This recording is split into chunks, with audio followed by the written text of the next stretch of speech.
See some little baby ducks over here. Let's go check it out. See if they'll let me get close.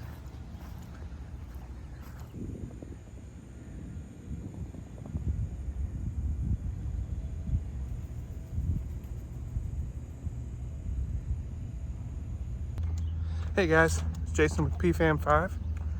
Welcome to the channel. If it's your first time, we are a family channel, just getting our kids off the couch, so to speak, and outside, whether it be a local park, nature trail, going to the zoo, just having different adventures. If you like that kind of content, go ahead and hit that subscribe button. Hopefully we'll inspire you to get your family outside. Well guys, I'm just enjoying a nice little walk here at the park before the rain comes. It's supposed to rain here in the next hour or two. It is the last weekend before I go back to work after my procedure. If you've been following some of the information that we put out, you know, I had the partial nephrectomy. I've got some updates on that. Real quick, I want to give a shout out to Miss Birgit. She just ran into me at the park. She asked me if I was from PFAM5, and I said yes, and she said she watches our channel.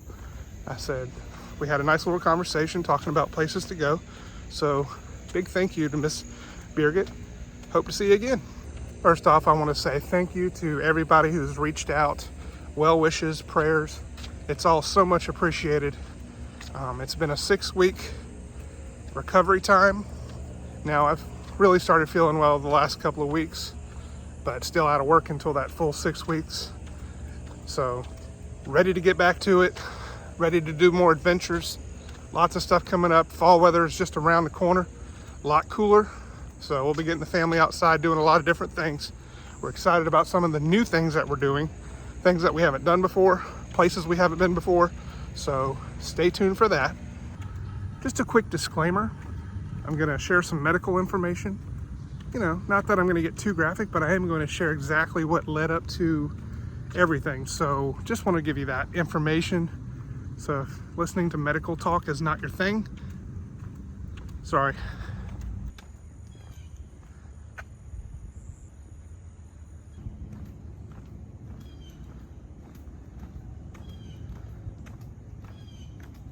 Well, this all started a little over a year ago, I guess. I can't remember if it was overnight or if it was a gradual thing, but I started having urinary issues. There was a burning sensation with the urination, and I had never had anything like that.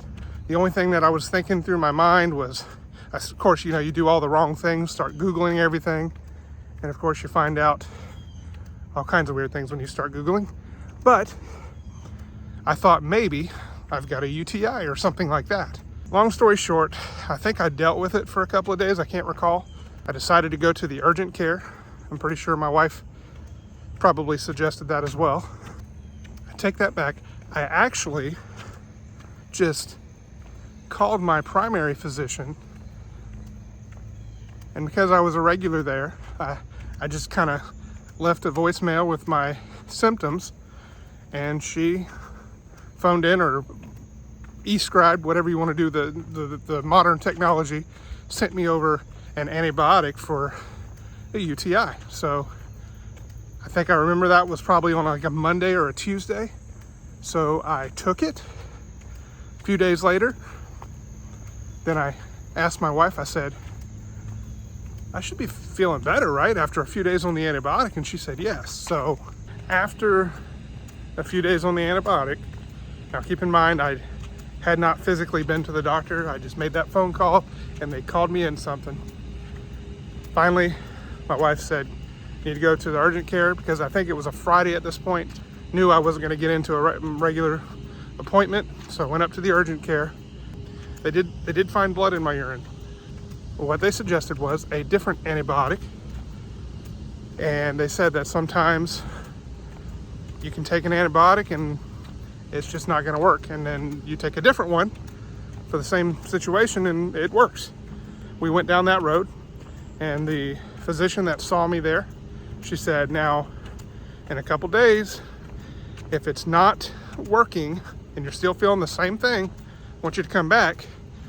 And they were even super nice and said, not even going to charge you for it, just want you to come back and we'll send you over to the hospital for an x-ray.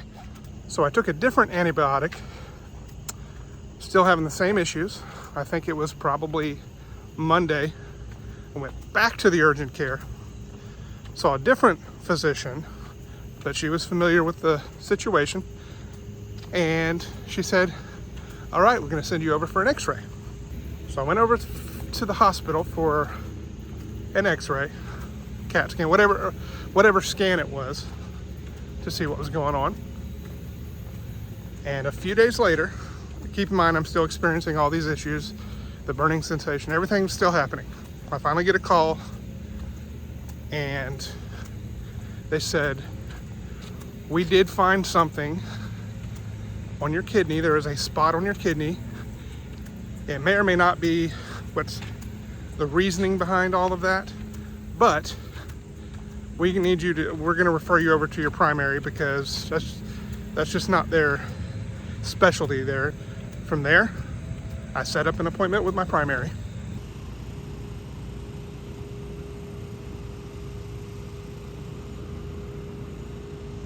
So I went to my primary, and of course she did all the test, the blood work thing, all different things that she had to do. She definitely saw the x-ray, she saw where the spot was, and then she said, we're gonna need to go ahead and refer you over to a urologist. I'm very new to all of this, so I'm sitting there thinking, kidney urologist? Why would I would I go to a kidney doctor, or would I go to a urologist? I didn't know how all that works. So turns out the urologists, they handle a lot with the kidneys. At this point in time, we're not sure if the burning sensation I was having had anything to do with the spot on my kidney. But the funny thing is, the spot on my kidney would never have been found had I not been having all of these other issues. I went to the urologist. The urologist saw the spot, wanted to monitor it. He was saying that just because it's a spot doesn't mean necessarily that it's anything, could be nothing. A lot of times you just get spots like that. They could be benign, could be nothing. But the way they monitor it is they measure it with the scans. He said, I'm going to set you up with a CAT scan and they're going to monitor it. I saw him on a every 3-month basis doing different scans, ultrasounds, you name it, and it wasn't growing. The spot wasn't growing. So by about the 9-month period, I saw him after having done what at this point was a routine scan every 3 months to check the spot, and he noticed some growth. So he gave me some options. He said, could be cancerous, could not be. Either way, it's not supposed to be there. It's growing. We need to either consider a partial nephrectomy or a full nephrectomy. Now, the difference, obviously, part of your kidney being removed, the part that had the spot on it, or the full kidney being removed. Now, he gave me the risk, and he said that there's definitely more risk with the partial. He said, obviously, they've got to do a lot more to get to the kidney and move some things around on your insides to make sure everything's safe. And then, there's always that risk that maybe they didn't catch it all. So while you do have the upside of that is maintaining the other part of your kidney. So, or of course, like I said, he said he would do the whole kidney. And he said that I have a decision to make, whether it's partial or full. But then he also gave me another decision to make. He was saying that he could do it, and he would do it the old-fashioned way. He, cut me open and manually do everything. Or he said, I can refer you to Mayo. which would be the Mayo Clinic, and their technology is a little more advanced. They can do things where it's a lot less invasive with the robotic assist surgery, and just a whole lot less on the risk factor. So he said, I want you to go home, think about it with your wife. You know, you need to decide whether you're doing full or partial. You need to decide whether I'm doing it or whether you want to get referred to the Mayo Clinic. Now, immediately I thought in my mind, everything he said about the Mayo Clinic, that's exactly what I wanted to do. Like that, just immediately when he said less invasive, you know, the robotic assist technology, I already knew the reputation of the Mayo Clinic. Absolutely, that's what I wanted to do. But out of respect, and I did want to entertain, you know, go home and speak with my wife, I said, what about this? And absolutely, without even, I probably didn't even finish my sentence when she said, no, you're going to Mayo. So that's the route we went. We get set up with Mayo. And of course, they want to do their own scans. First off, I got to say, you walk into Mayo, it's like you are checking in for your flight. The hospital is huge. I mean, when I say it looks like you're checking in for your flight, I mean, you go to the registration area, I mean, there's like 10 desks and a lobby and check-in, and like, I mean, it's just, you really feel like you're in an airport. It's amazing. But they are the #1 hospital in Florida. So that was you know, definitely something to ease your mind when you're walking there for the first time. When you get into the different rooms and they put you through different stages, you got to go here to do some lab work, and then you go to, they give you an itinerary, which is a lot like they did for my pre-op. They gave me an itinerary of all these different places you had to be, all within the Mayo hospital area. So they give me the itinerary. You get up to the different doctors' rooms, because I see multiple different doctors for different things, and you get up there, and it's like a studio apartment. Each doctor's room is like a studio apartment. Like you could live in each one of those doctor's rooms. I mean, a nice couch and, you know, fridge and all. I mean, just all the different things that you would find in a studio apartment. I mean, the rooms just looked awesome. So of course my wife was with me on this one. His first thoughts, this doctor that I saw at the Mayo Clinic, who would then go on to become my surgeon, his first thoughts were, I'm so glad you're here. We can save your kidney. There is no need to remove the whole kidney.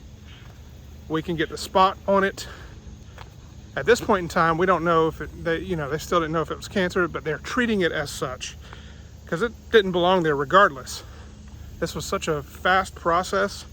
I mean, he saw me one time, and then the next time I would have my pre-op, however long later, like a couple months later, do the pre-op, and then the surgery. Amazing staff at the Mayo Clinic, and I stayed there overnight. Come to find out, they were able to pretty much save all of my kidney, most of it. They pretty much scraped the mass off of my kidney, and I would find out a few days later that it was cancer. So it was actually my wife that got the call that it was cancer, but they were extremely confident that they got it all and that they caught it at an extremely early stage. So thankful for that. Over that last year or so, we remember talking about that burning sensation. That kind of just gradually started going away. I really thank God for that. But the fascinating thing here is that we never really determined what that was. Urologist, primary, nobody could correlate the two with the spot and the burning sensation. But here's the fascinating thing. And here's why I believe in divine intervention. But had it not been for that, we would have never discovered the kidney cancer. And there's no other explanation for me. And others may live in the coincidental world. I don't live in that world. I live in the faith world. I know there's a God. I know He's the only way, and He's the only one. And truly believe it was divine intervention. Had it not been for Him, there's no telling. Probably would have never found it in time. They call kidney cancer the silent killer because a lot of people don't know they have it, and there's not a lot of symptoms. I thank God that I had a symptom, although unrelated, that led me to getting the answers that just happened to happen at the right time. Again, not a coincidence. I truly believe in divine intervention. So with that, you know, like I said, they call kidney cancer the silent killer. People find it by accident when they're looking for other things, and that's exactly what happened here. So I'm so grateful. It's brought me closer to God, and I couldn't be more thankful. Praise Him, praise Jesus. It's amazing, guys. And if I can say anything as I close this video, well, a couple of things. I want to say, if you're feeling anything unusual, go get it checked out. Don't waste, you know, maybe that's not the reason you're there. Maybe you're there because there's something else going on. So I want to leave you with that. And if you don't have a relationship with God, with Jesus, He is the way, He is the truth, He is the life, and He is the Savior. And you need to have a relationship with Him, because there is no other God.